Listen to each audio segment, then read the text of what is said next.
Serious, Reddit, what's your most disturbing, scary or creepy true story? In 3rd grade, I had this strange short teacher named Mrs. Todd. She was always super nice to me in class.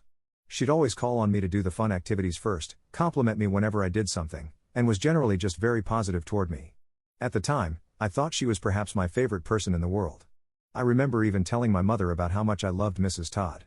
Anyways, one day, I sat down at my desk and opened it up to put crap in it, when shockingly I saw that there was a Victoria's Secret magazine sitting in the pull-out drawer. The kid sitting next to me noticed how shocked I was. I thought I was going to get in trouble, and we started talking about how it might have got there. Almost immediately, Mrs. Todd walks up, asks, "What have you got there?" I was seriously confused, and told her it was sitting in my desk when I got here this morning. Well, she looks at me and tells me that the kid sitting next to me must have put it there. She kept repeating that statement over and over again, to both him and me, until I finally admitted that I guess he could have put it there. Maybe a few days after that, she approached me after class to tell me about this special field trip I could go on if I kept doing good in class. It would be a trip with just her and I to the Gulf of Mexico for the weekend. I remember being really excited about it at the time. However, suddenly she got replaced at the school and we got this new teacher that didn't like me as much. I was so heartbroken at the time. It wasn't until many years later that I realized how fucked up that situation was. It scares me thinking about it still. When I was about 8 years old, during recess at school, I noticed a bunch of other kids outside a storage room yelling and warning to others not to approach the door because there was an eyeball staring back at you. I was curious because I didn't understand what they meant, but I could see their fear was real because their faces were pale white as they would try to deter me from taking a peek through the keyhole. I remember bending down slightly so I could get a closer look inside, and sure enough, there was an eyeball staring back at me, and it freaked me out so much I peed my pants on the spot. It was only later in the day, after I had ended up at the nurse's office because of the commotion us kids had created, that a janitor had to go into the room to inspect what this whole mess was about. Turns out that someone had placed a mirror against that door and the eyeball we were seeing was our own reflection. When I was 7 years old, I was walking to my babysitter's house all by myself. She only lived a block from the schoolyard. I'd done it all the time. This car pulls up beside me on the road, and the driver keeps gesturing to me to come closer and shouting, "Come here. Come here." I'm frozen on the sidewalk and shaking my head no while my knuckles turn white, clinging to my backpack. All he says before driving off is, "Stay away from Christina." And then I never saw him again. Christina was one of my on-again/off-again friends in grade school, along with another girl who alternated between hating me and being buddy-buddy. I had completely forgotten about it after a while, and went on being on-again/off-again with both of them.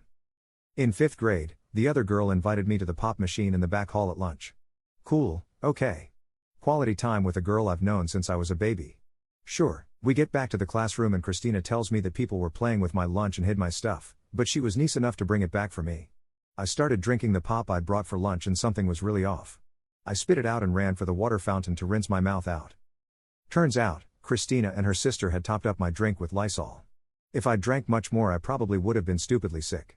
The police were called, and a restraining order was put on both of them. It was delightfully ineffective, however, because the school was so small there was no separate class to put them in. They got 3- and 4-day suspensions. I have no idea if the two events are related, who that man was, or how he knew how bad Christina was at the time. But that memory sticks with me to this day. I was around 11 years old and I woke up in the middle of the night to a man straddled on top of me with his hand over my mouth and nose. He told me to roll over and not scream.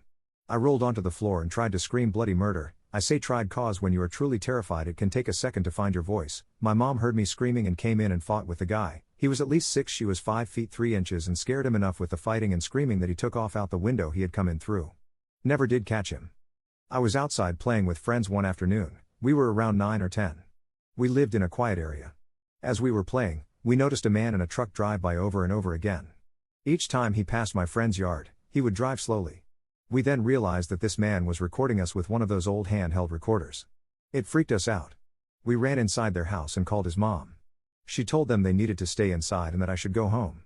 I tried explaining that my mom wasn't home at the moment, but she still made me leave. I lived about a mile or two down the road. I've never ran so fast in my life.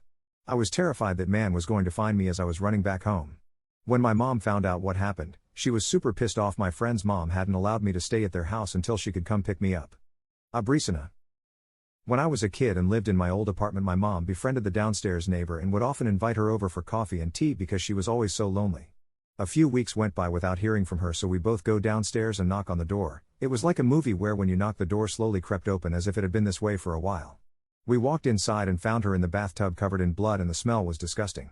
Apparently the lady's girlfriend left her and she couldn't handle the pain. My mom's way of comforting me was, "Don't worry, Mark. She was our friend so she won't haunt us. Gee, thanks mom." Abrisina. Abrisina. My wife and I stayed at a small rental property in Bath, UK this spring. Whilst in bed I heard the gate to the property, right outside our bedroom window, open and close quietly. This immediately made me jump up and become alert. I heard someone trying to quietly walk on the gravel walkway to our front door until the motion sensor light came on. I saw a person's shadow dart against the wall outside of our room and instantly went into attack mode. I ran into the kitchen and grabbed a knife from the wooden block and stood at the front door ready to pounce.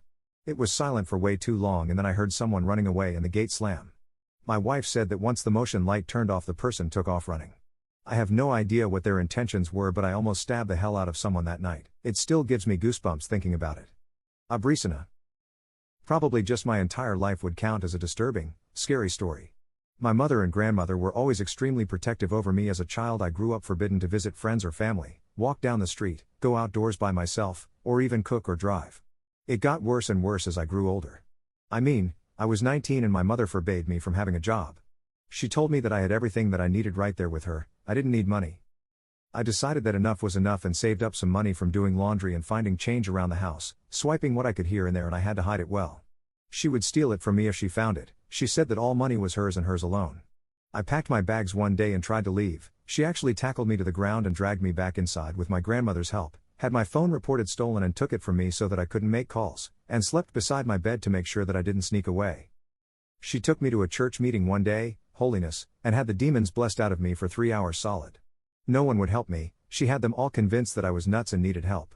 She even recruited a cousin on my next attempt weeks later, when I actually got a bus ticket, to come and trick me into the car. Cousin told me that she was protecting me, helping me, but she wanted to talk to me first. Shut the car door on me after I got in. It had a child safety lock on it. They drove me home and kept me isolated for a solid year before I could get help. Some of my relatives even parked their cars in the driveway for a while to keep me from leaving.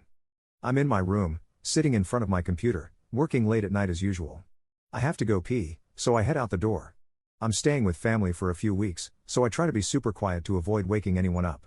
To get to the bathroom I have to go around a sort of left-handed U-turn. I've stayed in this house for a month or so every year for as long as I've been alive, and I've done a lot of midnight pees, so I know the way by heart. I go out the door, take a few steps, left turn, few steps, left turn, down the hall, and into the bathroom. I turn the light on in the bathroom, do my business, turn the light off, and start making my way back towards my room. I don't want to turn on the hall light at this point, again to avoid disturbing family, so I'm basically blind. I feel my way down the hallway, right turn, few steps, right turn, and suddenly holy fuck, I swear I saw a shadow or something move. I stop dead and listen as hard as I can, still totally blind. Nothing. So I take another few steps and I swear to God I saw a shadowy figure move towards me, directly towards me, out of the solid wood door to my room. I stop again and feel panic start to set it. This is the creepiest thing I've ever experienced since childhood nightmares, and I used to have some pretty fucked up ones, like that my dad was trying to kill me. I'm not imagining things, I definitely saw a shadowy thing moving towards me in the dark. I take one more step towards my room, close enough to the door to grab the handle, and the shadowy, creepy as hell thing moves towards me again. It's getting bigger every time, it's right in front of my face, inches away, but I can't quite focus on it. I start to seriously freak out, I actually consider calling for help, sleeping family be damned, and that's when my nose bumps into the mirror that hangs on the wall next to my door, at a 90-degree angle to it. Turns out I got totally disoriented and never made my second right-hand turn. The end.